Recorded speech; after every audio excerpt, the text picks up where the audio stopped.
കണ്ണു കാണാൻ മേലേ ഗുരുവായൂരപ്പ. അയ്യോ എന്നെ കൊല്ലല്ലേ. നിങ്ങൾ ആരാ? ഭയപ്പെടണ്ട. എന്റെ ചോദ്യങ്ങൾക്ക് വ്യക്തമായ ഉത്തരം കിട്ടിയാൽ താങ്കളെ കൊണ്ടുവന്നതുപോലെ തിരിച്ചുവിട്ടേക്കാം. അതല്ല, മറ്റെന്തെങ്കിലും വളഞ്ഞ വഴി പ്രയോഗിച്ചാൽ യമലോകത്തേക്ക് അയക്കാനും ഞാൻ മടിക്കില്ല. അയ്യോ, ഈ ഉള്ളവ കുഞ്ഞുകുട്ടി പരാതിയിലക്കാരനാണ്. എന്ത് ചോദ്യം വേണമെങ്കിലും ചോദിച്ചോ, ഞാൻ കിളി പോലെ ഉത്തരം പറയാതെ. എന്നെ ഇതിനു മുമ്പ് നിങ്ങൾ കണ്ടിട്ടുണ്ടോ? മുഴുവനും കണ്ടിട്ടില്ല. ഇത്രേ ഭാഗം കണ്ടിട്ടുണ്ട്. എങ്ങനെ? പ്രതിമയുടെ രൂപത്തില്. നിങ്ങൾ ശരിക്കും ആരാ? പ്രേതമോ മനുഷ്യനോ? മാൻറേ, ജൂനിയർ മാൻറേ. ഇത്രയും കാലം പ്രതിമയുടെ രൂപത്തിൽ വന്ന് ഉപദ്രവിച്ച് പോരാഞ്ഞിട്ടാണോ ഇപ്പൊ മനുഷ്യ രൂപത്തിൽ വന്നിരിക്കുന്നത്? നിങ്ങൾക്ക് എന്താ വേണ്ടത്? എനിക്കെന്നെ വേണം.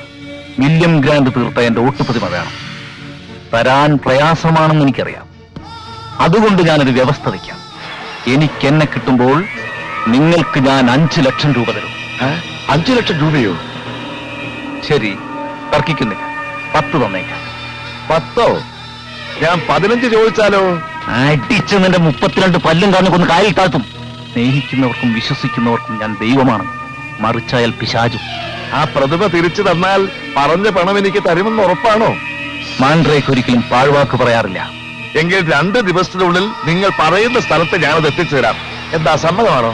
ഓക്കെ, പക്ഷെ വാക്ക് മാറിയാൽ നിങ്ങൾക്ക് എന്ത് സംഭവിക്കുമെന്നറിയാമോ? ഈശ്വര, ഇത്രയും വിലയുള്ളൊരു സാധനമായിരുന്നോ കൂടോത്രം പറഞ്ഞ് നമ്മൾ ഒഴിവാക്കിയത്? 10 ലക്ഷം രൂപയെന്ന് കേട്ടപ്പോ പ്രതിമ നമ്പ്യാരുടെ പക്കലാണെന്നുള്ള വിവരം ഞാൻ മിണ്ടിയില്ല. നമ്മുടെ ഭാഗ്യത്തിലാണ് ഞാൻ അവരെ വഴി വെച്ച് കണ്ടത്. പാട്ടുപാടി സമ്മാനമായി കിട്ടിയ ആ സാധനം പ്രതിഭ വീട്ടിലേക്ക് തന്നെ ആയിരിക്കും കൊണ്ടുപോയിരിക്കുക, അത് ഉറപ്പാ. ആ സാധനം അവിടെ നിന്ന് എങ്ങനെയെങ്കിലും ഒഴിവാക്കാൻ വേണ്ടി നമ്പ്യാര് കാത്തിരിക്കായിരിക്കും. എന്നാലും ഇനി അതും ചോദിച്ചോണ്ട് അങ്ങോട്ട് ചെന്നാ നമ്പ്യാർക്ക് സംശയം തോന്നുമല്ലോ. നീ ഇപ്പൊ എന്താ ചെയ്യാ? അതിലൊക്കെ വഴിയുണ്ട്, നീ കണ്ടോ? പ്രതിമ വെക്കാറുണ്ടോ? പ്രതിമ വെക്കാറുണ്ടോ? പ്രതിമ പഴയതും പുതിയതുമായ പ്രതിമ വെക്കാറുണ്ടോ? പ്രതിമ കയ്യും കാലുമില്ലാത്ത പ്രതിമ ആൾക്കാരെ തുടങ്ങി. ചൂടാ. പ്രതിമ വെക്കാറുണ്ടോ സാറേ? നല്ല വില തരാം.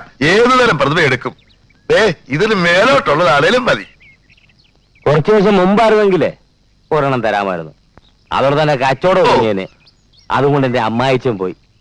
എത്ര പട്ടി കത്ത് കാണുമാവോ? അപ്പോ ഇതിലെ പടിഞ്ഞാറോട്ട് പോയാ സാറിന്റെ അമ്മായിച്ചന്റെ വീട്ടിലെത്തുവോ? ഇവിടുന്ന് പടിഞ്ഞാറോട്ട് പോയാൽ അമ്മായിച്ചന്റെ വീട്ടിലെത്തത്തില്ല, അറബിക്കടലിലെത്തും. എടോ, വടക്കോട്ട് പോയി തൃക്കുന്നപുരത്തെത്തണം. അവിടെ ചെന്ന് മേനോ സാർ വീടാന്ന് ചോദിച്ചാൽ ആരും കാണിച്ചു. വന്നേ പട്ടിമേനോന്റെ വീടെന്ന് ചോദിച്ചാ മതി. ഓ, പട്ടിമേനോൻ. അതിരിക്കട്ടെ, തനിക്കെന്താ ഈ പ്രതിമ? അതെന്റെ ഹോബിയാ സാറേ. വീട് അലങ്കരിക്കാൻ വേണ്ടി ഞാൻ അത് മറിച്ചു വിൽക്കും. തന്റെ ശബ്ദം എവിടെയോ കേട്ട മാതിരി ഉണ്ടല്ലോ. അതെ സാറേ, ഞാൻ മിമിക്രിക്കാരനായിരുന്നു. ഈ പലരുടെയും ശബ്ദം അനുകരിച്ച് സ്വന്തം ശബ്ദം വരുന്നില്ല. ഓഹോ, അപ്പൊ താൻ ആ നക്കി പാരപ്പിളയുടെ വീട്ടിലും പോയി കാണും. അത് അവന്റെ ശബ്ദത്തിന്റെ ചൊവ്വ. അപ്പൊ വരട്ടെ. ചെല്ല്. അതെ, വരണ മകനെ, എന്റെ അപ്പനാ പാരപ്പിള്ള. ആ പ്രതിമയൊന്ന് കളയാൻ വേണ്ടി ഈ ഇളവൻ വട്ടം കിടക്കി നടക്കുകയായിരുന്നു. അത് കയ്യിൽ നിന്നെടുത്ത് കളഞ്ഞപ്പോ ആവശ്യക്കാരൻ ചാക്കുമായിട്ട് വരുന്നു. ഭഗവാനെ ഭക്തവത്സല, എല്ലാം നിന്റെ മായ. ഇവിടെ പ്രതിമയില്ല. വേണേ 2 പട്ടിയെ തരാം. വേണ്ട, ഒന്നാമത് പട്ടി നമുക്ക് ഹറാമാണ്.